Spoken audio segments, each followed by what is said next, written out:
okay, I was born and raised Jewish, as you probably know by now. My parents were both German Jewish Holocaust refugees. They had both been born and raised in Germany.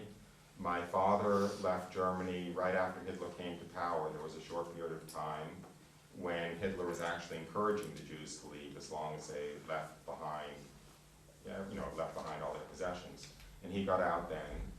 My mother's family fled to France, which didn't work for too long because France fell pretty quickly under the Nazis. And she was actually arrested by the Gestapo and put on a train to a concentration camp, but she escaped and eventually made it to the United States, where they met. And so, I was born outside of New York City. My entire world was Jewish. I took it extremely seriously. I thought of it as the only possible relationship to God, but it was also my entire identity. All my friends were Jewish. Everyone we knew or socialized with really was Jewish. And I was piped about and took it very seriously. I went to Jewish religious education all the way until university, which was quite unusual. And in fact, the summer between high school and university, I became the disciple of a Hasidic rabbi. Actually some of you have seen them around where you live. The Hasids are the Jews with the long ear curls and the broad black hats and black coats and so forth. And I became the disciple of this Hasidic rabbi and lived with him and traveled with him in Israel for that summer, and toyed with the idea of not going back to university, but instead essentially entering what amounts to Jewish religious life, joining the yeshiva in Jerusalem.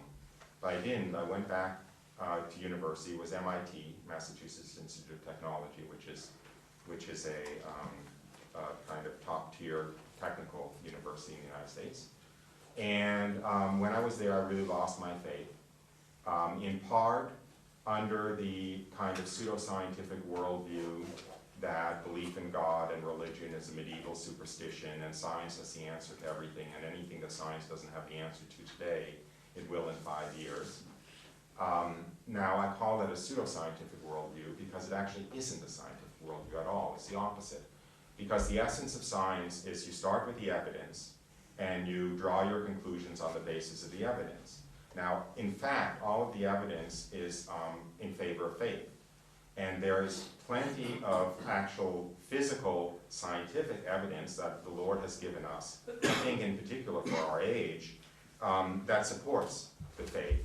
For instance, you have, and I'll come to this later in my witness testimony too, but the miracle of Fatima, right, which was seen by 80,000, 100,000 people, the sun spinning in the sky and crashing to earth, including skeptics and communists and atheists.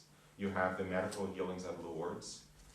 To be approved by the Medical Bureau of Lourdes, the medical healings have to be fully documented before the healing with photographic evidence and doctors' testimonies.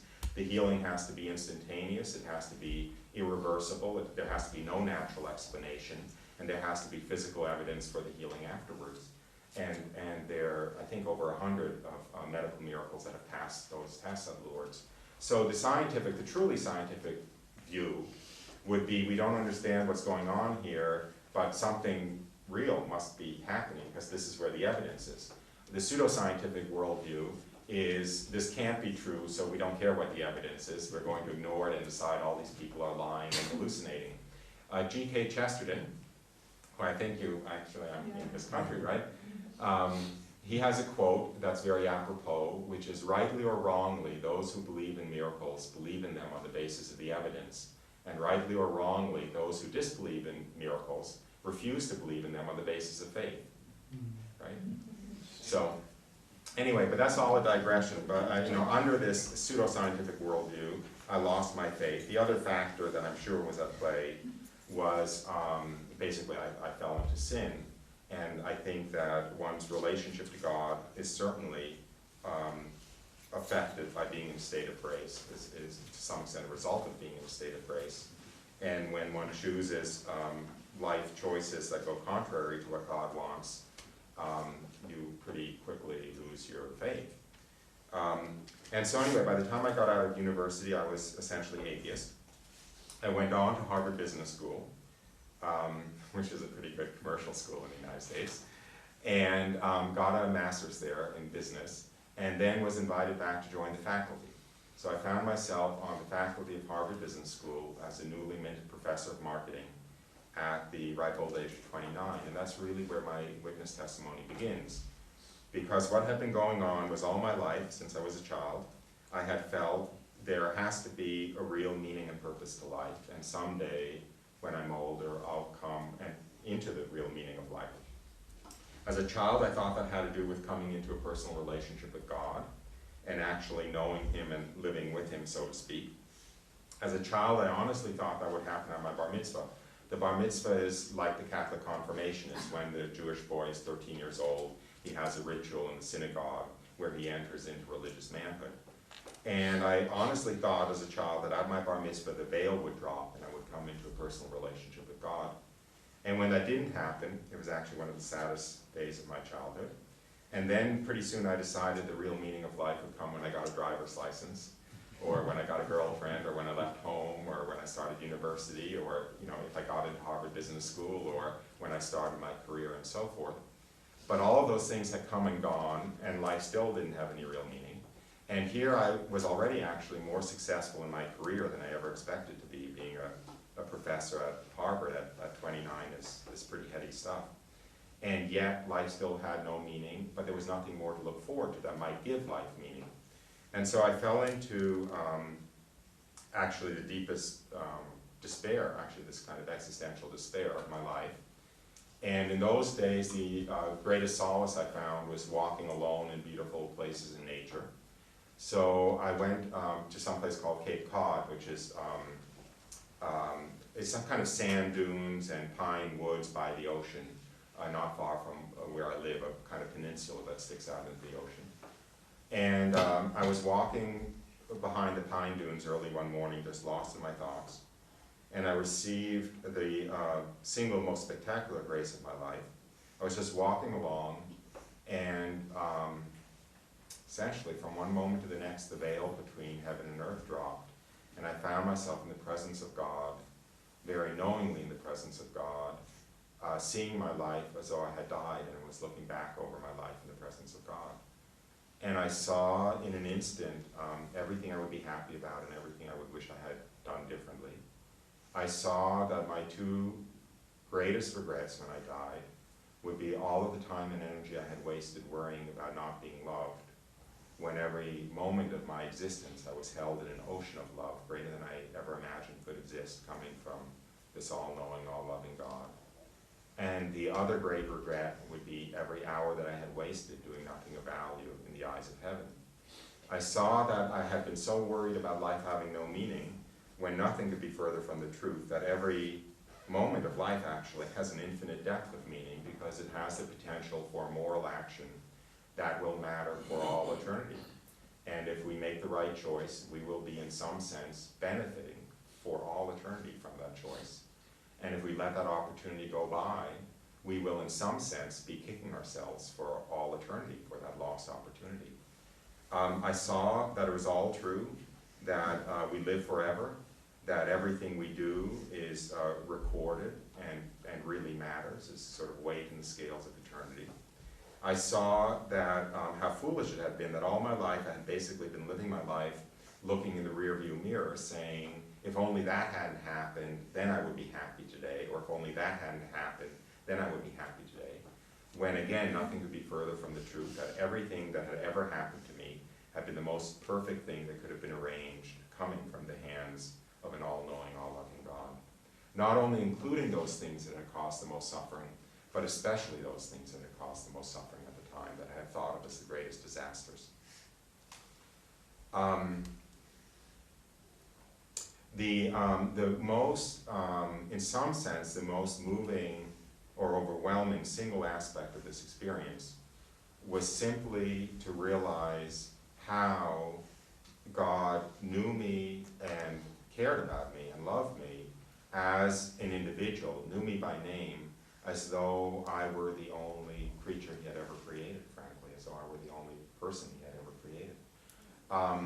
That he had been watching over me and loving me and caring about me as an individual by name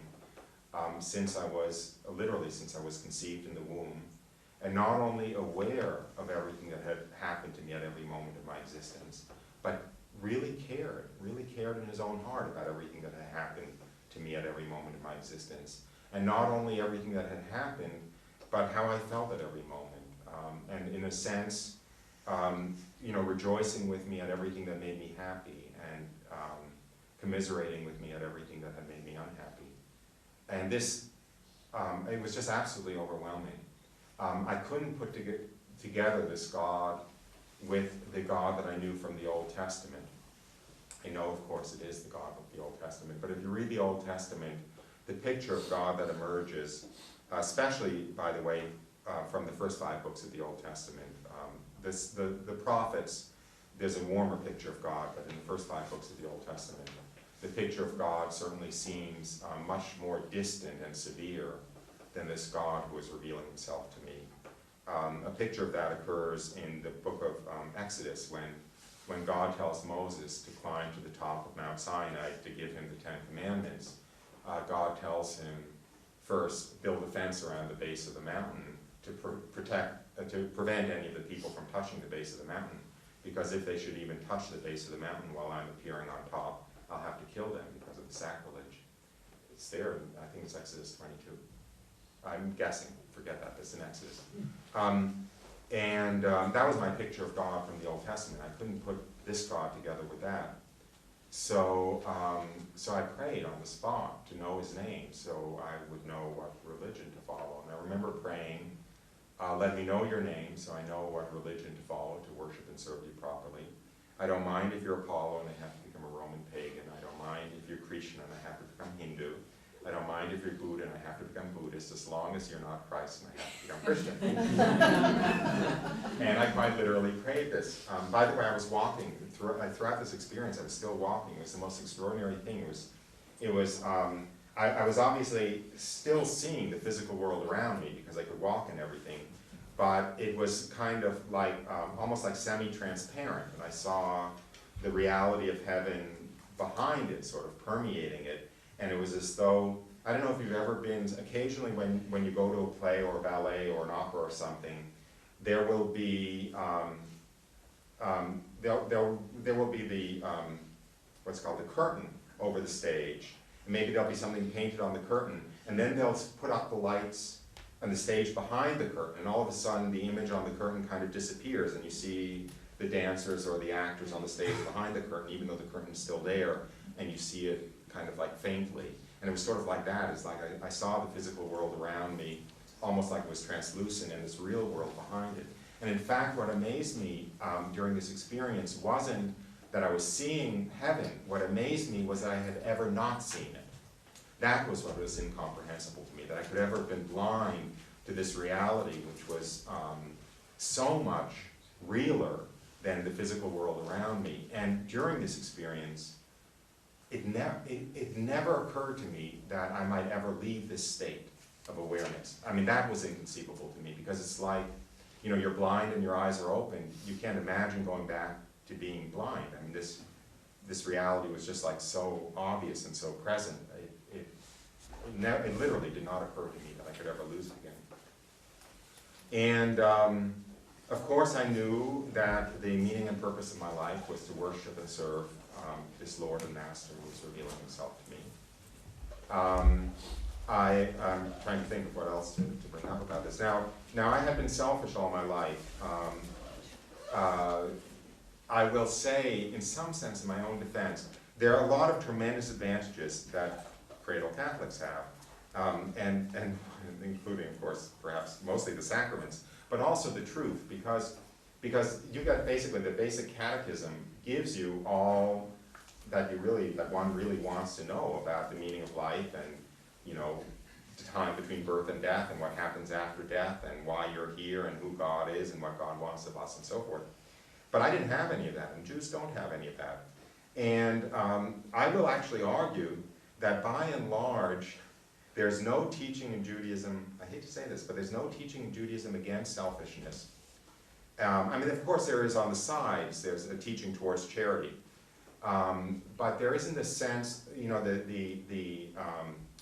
I mean, Catholics know they're not supposed to be the center of their own universe. And it's kind of embedded in the entire worldview, and it's not like that really in Judaism. The other thing that isn't there in Judaism, by the way, is humility. It's not a teaching. And I mean, I studied under 3 of the biggest name rabbis in the United States at the time.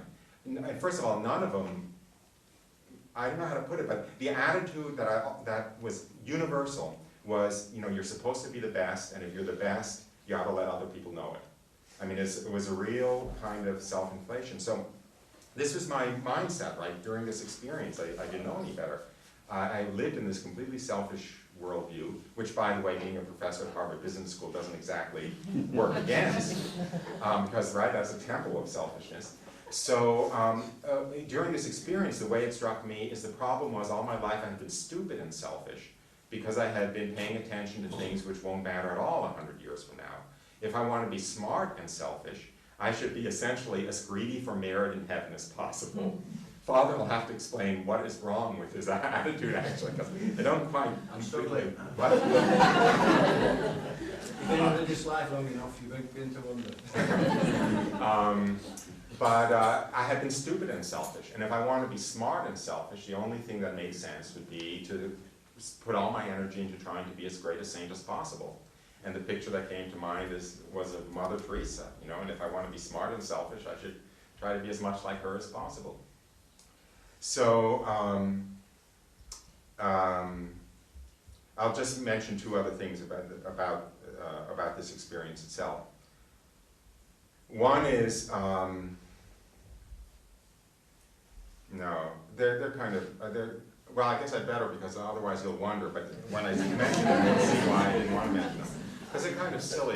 But I had no categories to put all of this in. I had no catechesis. So 2 images came to mind during this experience. One was that if I had been at home and turned on the television to watch the State of the Union address, which is the talk that the president gives to the whole country, you know, usually televised, and if I had turned on the television and the president had come on and he had said, before I begin tonight, I want to say a special hello to my good friend Roy Schoeman out there, you know, I would obviously faint in my chair. And how much infinitely greater than that was this? I mean, this was God. This was the creator, not only of all that is, but the creator of existence itself, who knew me and cared about me more intimately than if the president began his talk by saying, first, let me say hi to, you know, Roy out there. And the other thing, which is real corny, is, as I said, I had no categories to put this in. So what went through my mind is that, you know, a corny Christmas carol, Santa Claus is coming to town. He knows if you've been naughty or nice. Because again, all my life, I think I had some impulse, you know, to be a good person, but I couldn't really rationalize it. Like, why, you know, like, basically, it doesn't matter. What's the point of doing a good deed when nobody sees you, essentially? And so that rhyme, that Santa Claus is coming to town, went through my head, that, you know, he knows if you've been naughty or nice, that God really knows, you know, that everything you do really matters, whether it's seen or not. Anyway, I went back to Cambridge, not the real Cambridge, but Cambridge, Massachusetts, where I was living at the time. You know, obviously back to my life as a professor and consultant, but happy for the first time since childhood, because I knew it was all true. I knew we lived forever. And there was never any reason to worry about anything. I mean, that was a huge thing. That's a really big thing. I mean, it's still a challenge. I know it's a challenge throughout even a Catholic life. But life is very different if you can really believe that everything that happens is divine providence, and that nothing happens that, basically, nothing happens to you that God hasn't arranged for you. I know that's really, in some sense, a very unpleasant thing to preach about, especially when it's a terrible thing, right? Like a death to someone close to you, or a terrible illness or something. But nonetheless, I actually think it's absolutely true, and in some sense, there's no genuine Christianity, no genuine faith without living in that state of inner peace, whatever happens, because you know that God is behind what happened to you, and that he's with you in what's happening to you. And we did just see the Passion movie yesterday, which is kind of a good foundation for trying to believe that, because obviously God was behind that, right? And so if God could be behind that, he could be behind anything that happens to us. And the reason he was behind that is because we are incapable of understanding, but the most valuable thing in life on earth is suffering, right? And the evidence of that is the Passion. And the real, really, is actually true. The real meaning and content of life lies in the suffering. That's the real, that's the real kind of coin that's produced. That's the real value that's produced. And anyway, that's really true. Padre Pio, I know we're in the Padre Pio shrine. Padre Pio said, if we knew the true value of suffering, we would never pray for anything else. So anyway, I went back to Cambridge happy for the first time since childhood, because I knew there was never any reason to be worried about anything and so forth. And all I wanted to do was pursue this experience and obviously learn what religion this was and if possible, repeat the experience, which never happened, by the way. But, worship and serve my Lord and Master and God who had revealed himself to me. But I didn't know who he was. And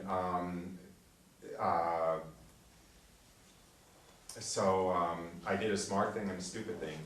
The stupid thing was, here I had just had a mystical experience and I wanted to find out more about it. So if you have a mystical experience and want to find out more about it, what do? You go find a mystic to talk to, which wasn't a very prudent thing to do in a college town in the 1980s.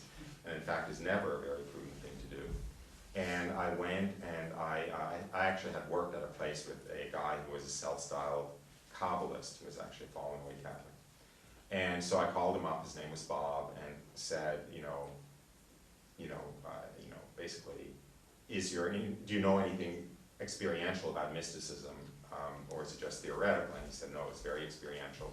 So I made an appointment to see him. I went over to his apartment one evening to basically tell him about my experience and find out about it, get some guidance. Well, the guidance I got from him was all terrible. He was into all kinds of New Age things and Hindu meditation group and so forth.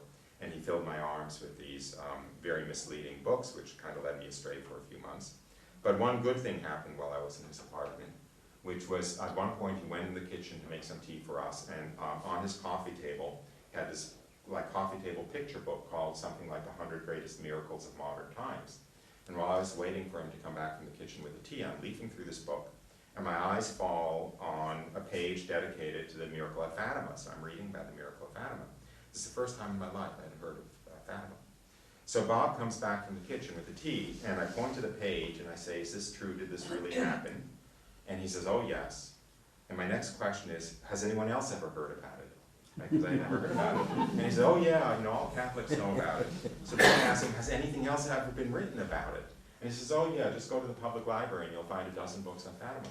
Well, my initial reaction was one of furious indignation. How could they have kept this secret from me?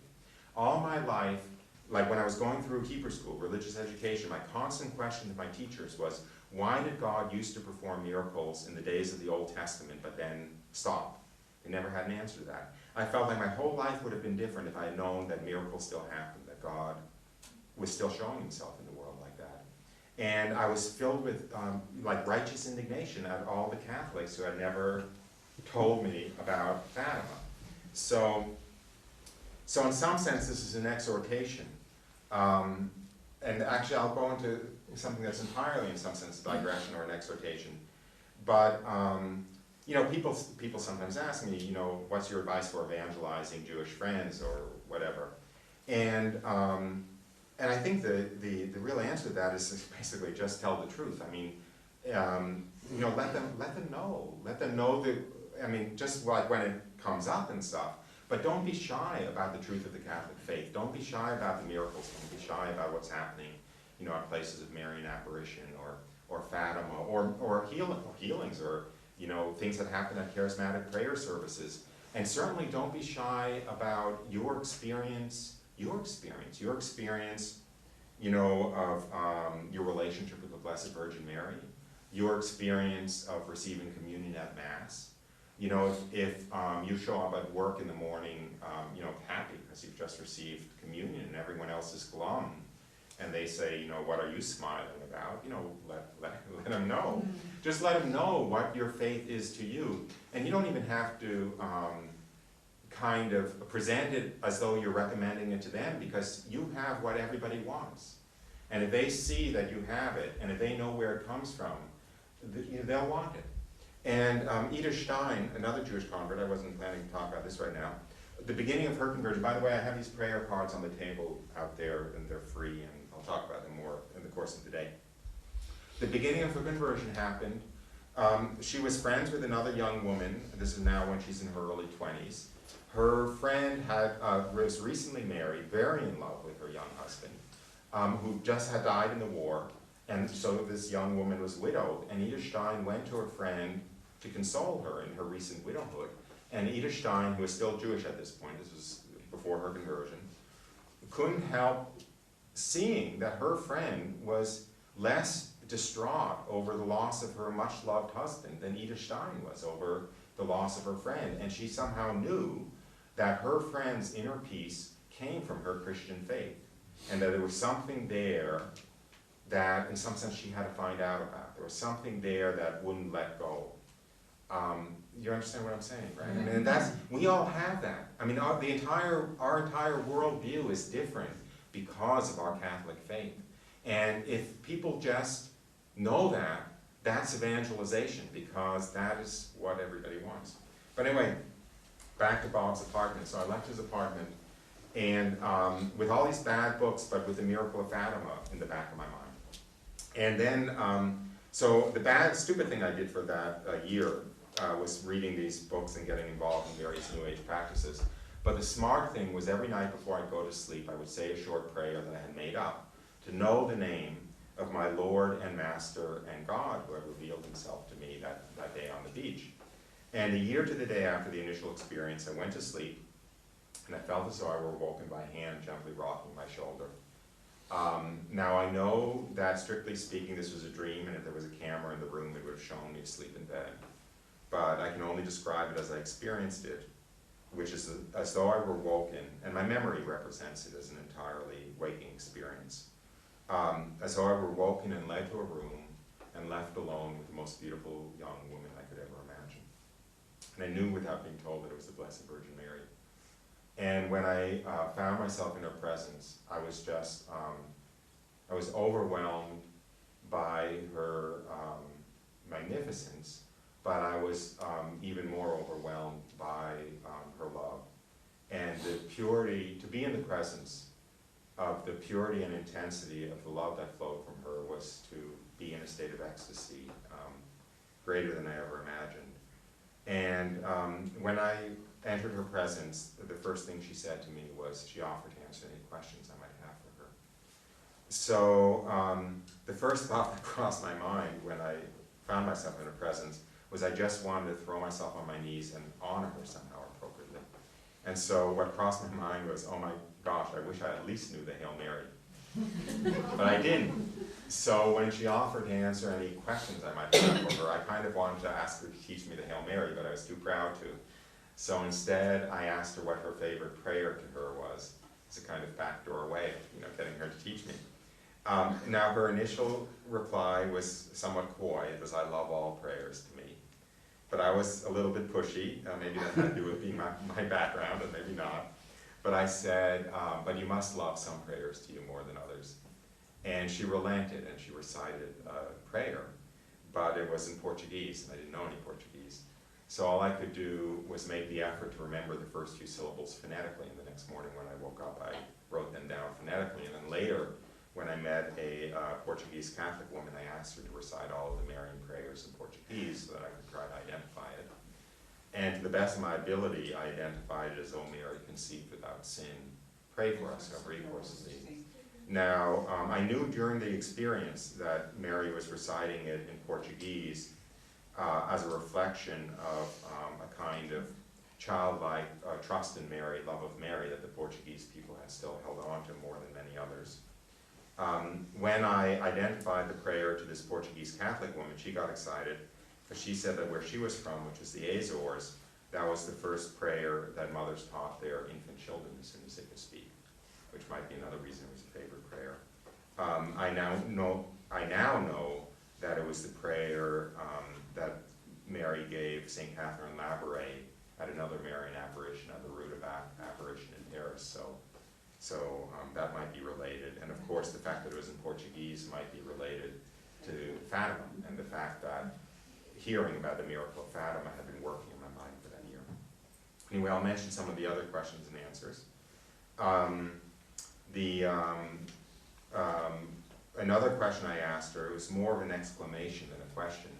As I said, when I found myself in her presence, I was just overwhelmed by her, I don't know the right word, exaltedness, gloriousness.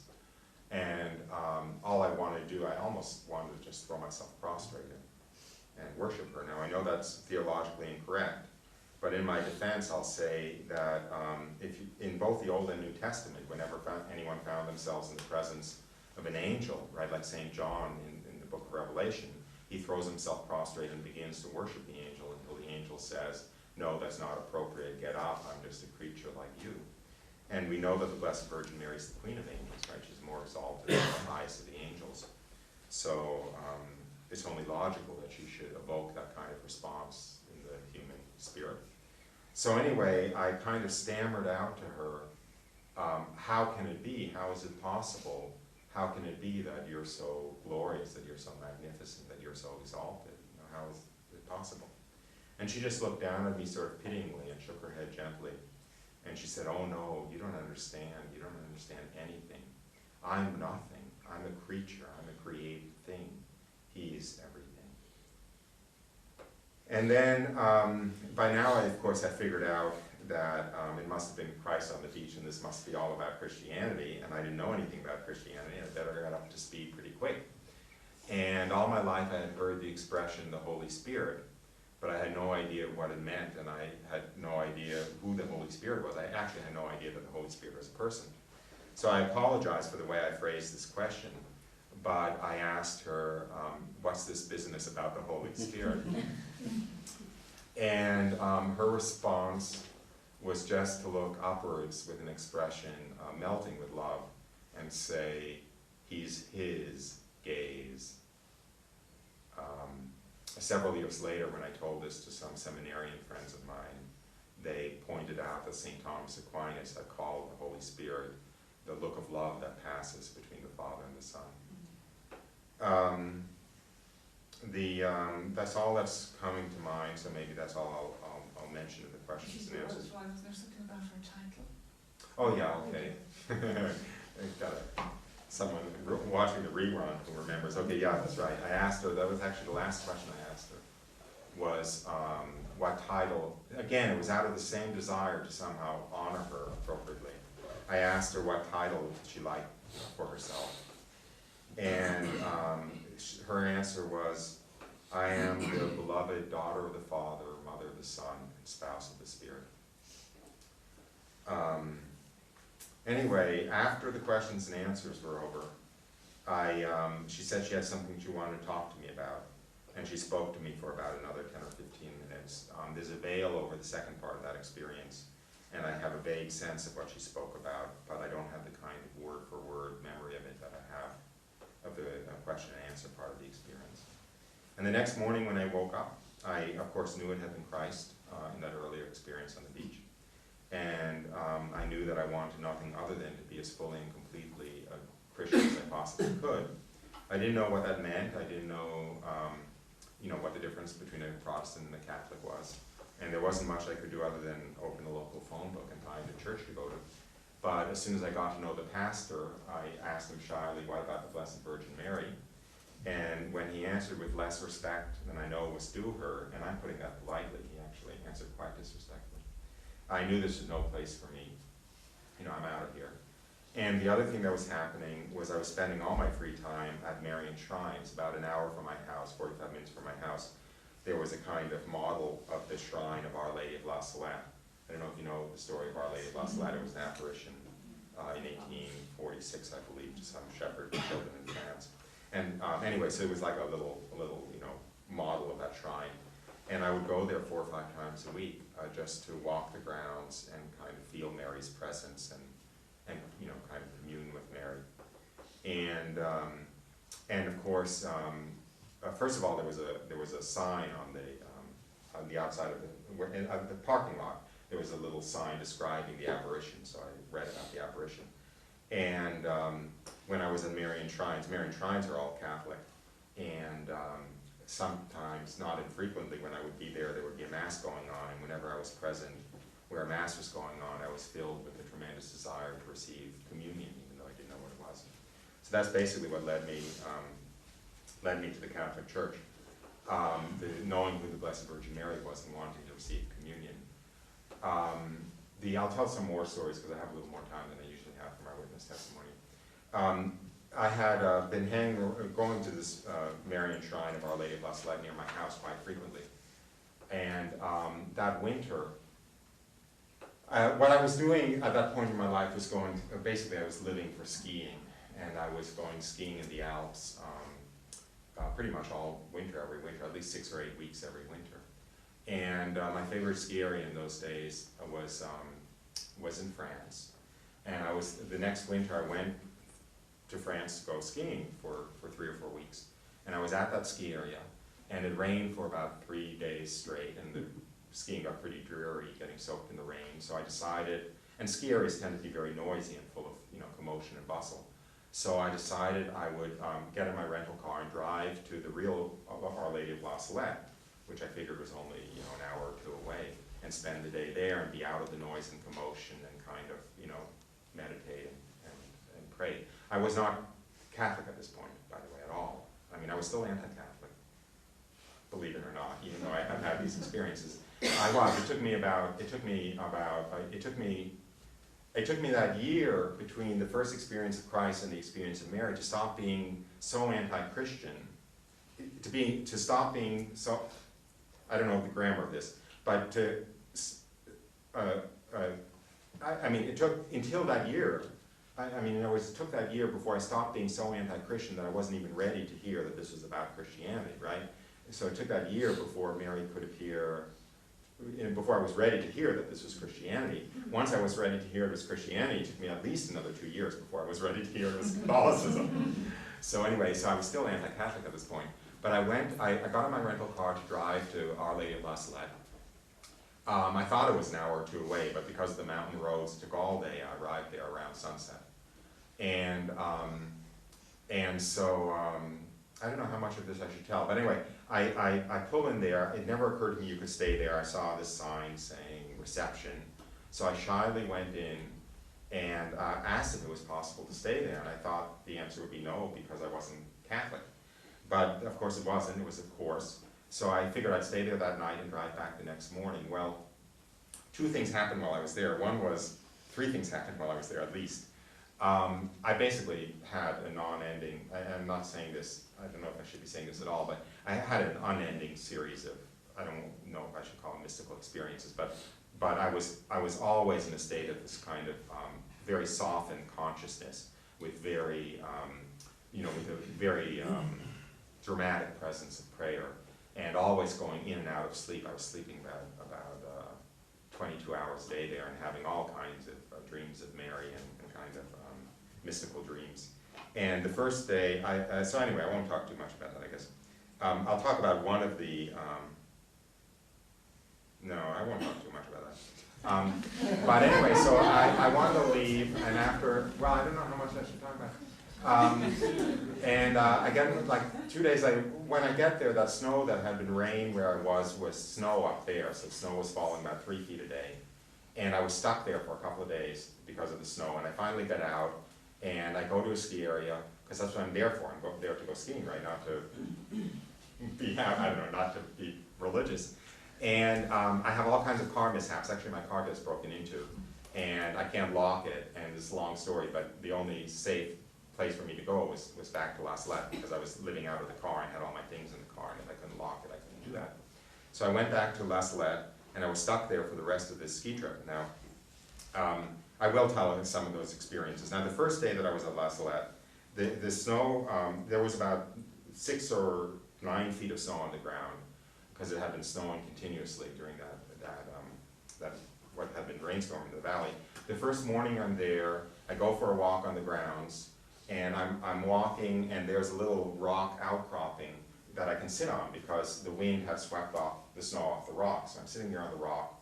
It's a blizzard, right? The snow's coming down. I look down at my feet, where there's 3-4 feet of snow, and I see these two flowers come up through the snow, a delicate pink flower and a delicate blue flower, and I'm looking at them. I don't think twice about this because I don't know anything. I'm Jewish, right? So I'm just looking at these flowers, and I say to myself, oh, that's curious. They have some kind of flower that grows in the snow. And I go into the retreat house for lunch, and you're sitting at these long, refectory type tables. So I just say to the, people across from me, what kind of flower is it that they have up here that grows in the snow? And they just kind of look at me like, who's this crazy American, and don't answer. Of course, I know that was probably not natural. I was barely able to stay awake at my time during La Salette. I would get up for meals, and I would maybe get up to take a 20-minute walk, and I would just be overwhelmed with sleep and have to go back to the room and go to sleep. And so one afternoon after my after-lunch nap, I try to get up. I say, this is silly, I'm spending all my time sleeping. I'll force myself to get up. So I prop myself up 45 degrees in the bed, right? I'm gonna get up, I'm gonna get up. I prop myself up against the headboard, I'm gonna get up, I'm gonna get up. And then, bam, I fall back to sleep, right? And I fall into the stream, and in the stream, it takes place in a service station, like a gas station car repair shop, right? And there's a car up on the lift, and there are 12 mechanics working on the car, 3 mechanics on each of the 4 wheels. And the car's up on the lift. There's a shop steward supervising the work, and the shop steward is the Blessed Virgin Mary. I'm the car up on the lift, and she's yelling at the car, what do you think you're doing trying to get down off of the lift? Can't you see we're not finished yet?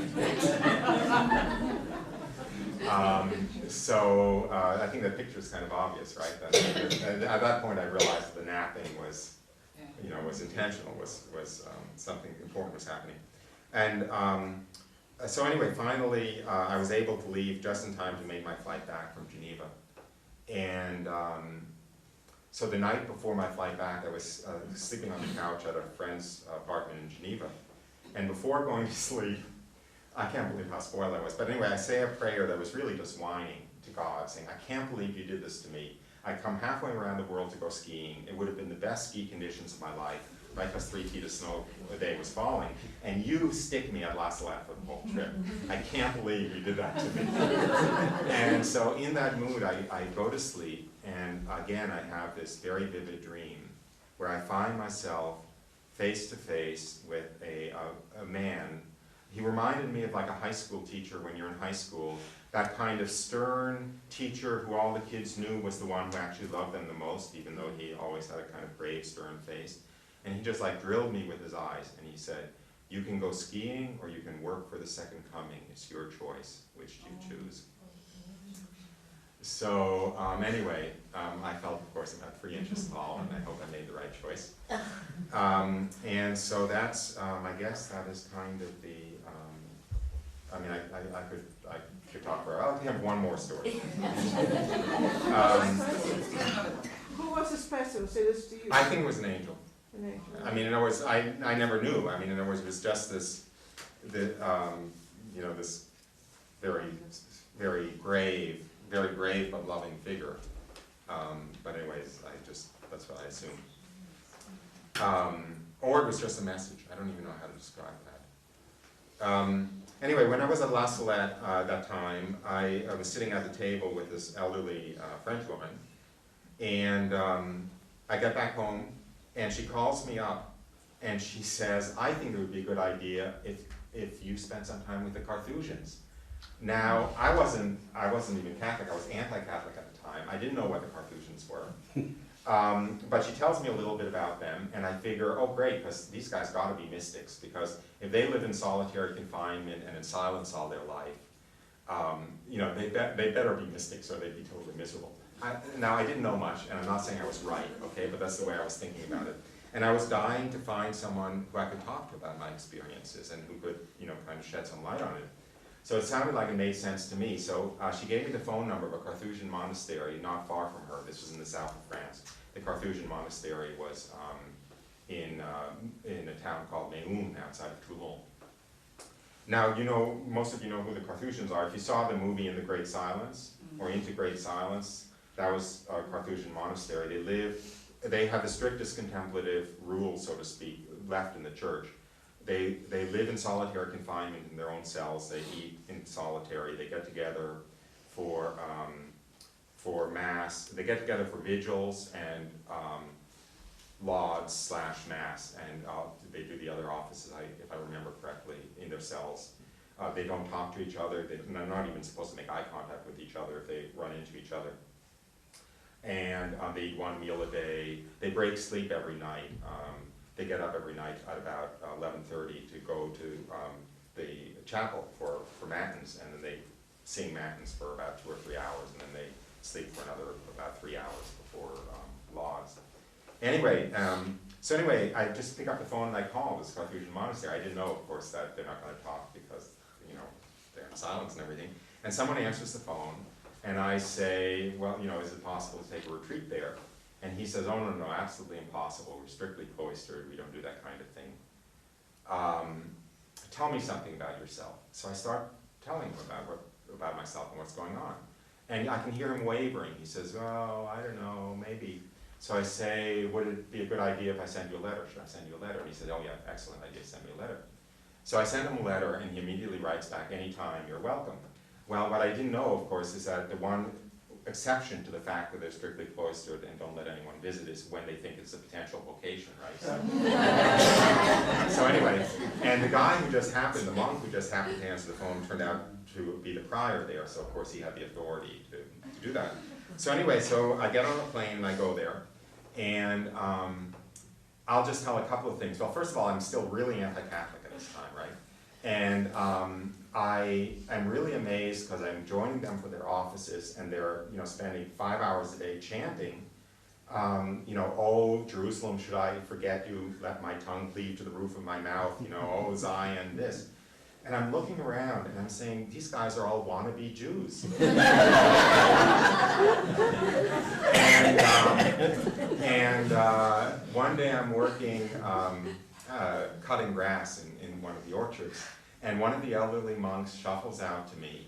And of course they're not allowed to speak, which means sometimes they take opportunities to speak, you know what I mean, because when they have them.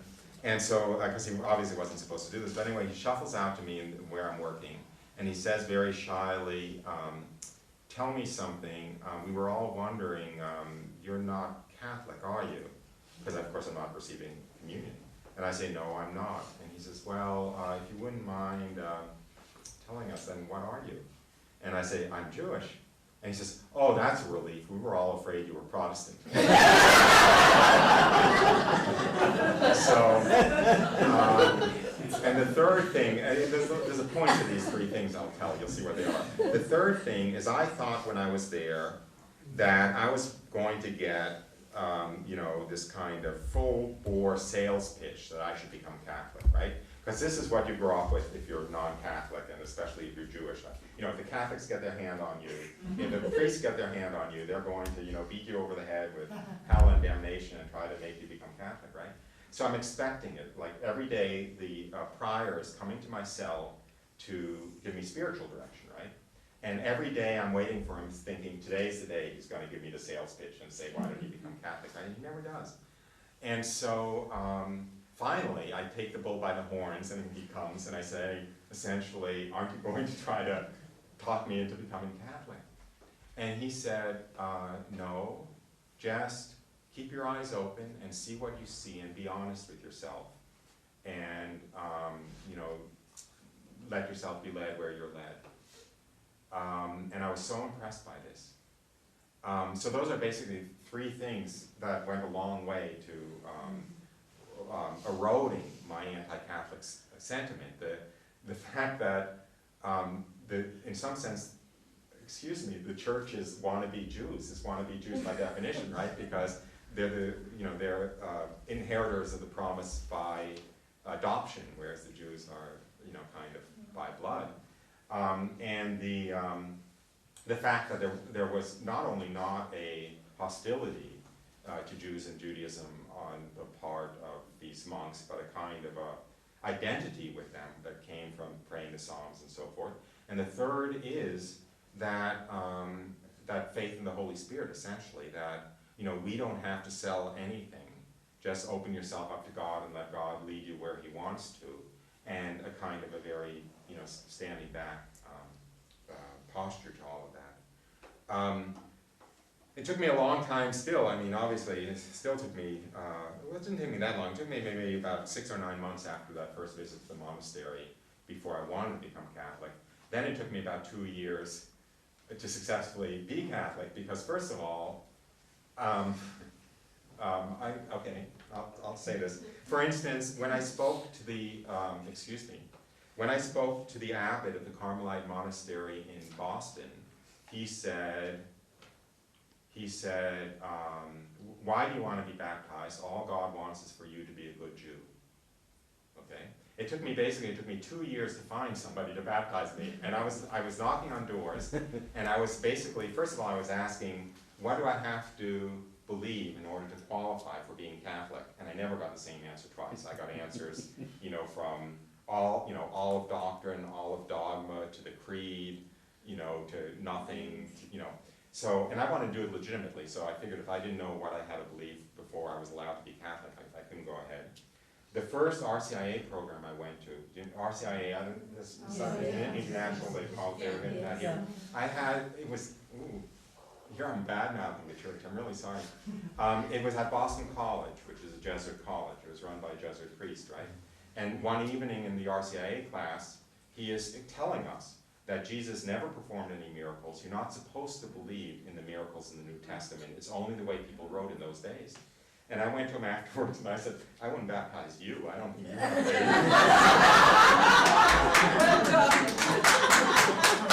I had to leave, right? So I had to find someone else to baptize me. Jesuits are like that. That doesn't surprise me about the Jesuits these days. Anyway, and I went to I asked the prior in France, the Carthusian monastery, to baptize me.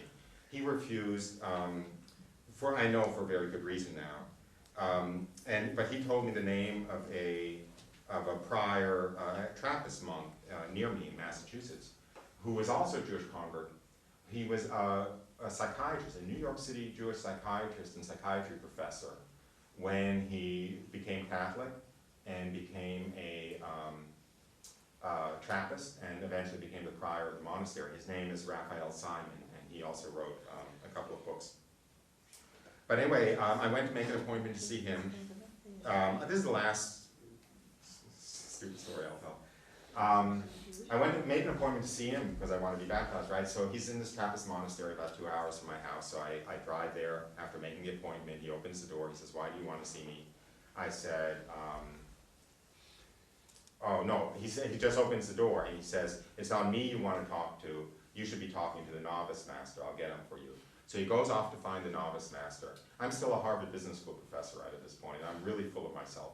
So he goes off to find this novice master, and I'm thinking to myself, who's this guy who's too important to speak to me himself, right? He has to go get this underling to speak to me. So he's searching around for the novice master. He comes back after about a half an hour not having found him. And he says, I can't find him, so I guess I'll have to speak to you myself, right? So by now I have this tremendous head of steam up, because first of all, he's too important to speak to me, and secondly, he keeps me waiting, cooling my heels for half an hour, right? So he says, why did you want to see me? And I figured I'll just I'll be as rude as I can be, and let him have it between the eyes, and he'll throw me out for being so disrespectful. So when he asked, why do you want to see me? I said, I want to, he said, why do you want to see me? I said, I want to be baptized. He said, why do you want to be baptized? I said, I want to be baptized because I want to receive communion, and you guys won't let me unless I'm baptized. But instead of throwing me out for such a disrespectful answer, he just nodded wisely, and he said, aha, that's the Holy Spirit at work. Oh. He still refused to baptize me, for the very good reason, I guess, that it was time for me to find out what the Catholic world was really like. Integrate myself, in other words, get to know a parish and kind of enter the ordinary Catholic world, because up to this point, my entire relationship with the church had been through religious communities. And it was a rude awakening, I must say, when when I did that, but of course it had to come. And I found a Providence. I was at work, and I went to lunch with a woman at work who turned out to be Catholic, and I told her that I was hoping to find a priest to baptize me. And she said she lived across the street from a rectory, and the priest there seemed like a sweet guy. So I didn't go back to work that afternoon. I went and rang the bell at the rectory. And he received me very warmly. He was in his early 70s. He was a French-Canadian priest, a family of 13 kids. Half of them had become priests and religious sisters. And he knew he got where I was coming from. I found out later he was very, very much a charismatic, although he didn't wear it on his sleeve. And anyway, we hit it off, and he understood me, and he baptized me, although he told me later that when he came and received me so warmly, he thought I was asking for a handout because it was like the first of the month, and that's when people usually buy for a handout. So that's really it. That's how I entered the Catholic Church, I guess. And very, very, very gratefully. And everything that I had always wished was true as a child and gave up even hoping that it might be true when I entered adolescence is true in spades, but the only place is found is the Catholic Church. My plan, when I kind of continue in this vein, probably later this morning, will be to kind of talk maybe a little bit more in this vein about what the Catholic Church means to me and what it means to other Jews who attend the Catholic Church. Anyway, thank you.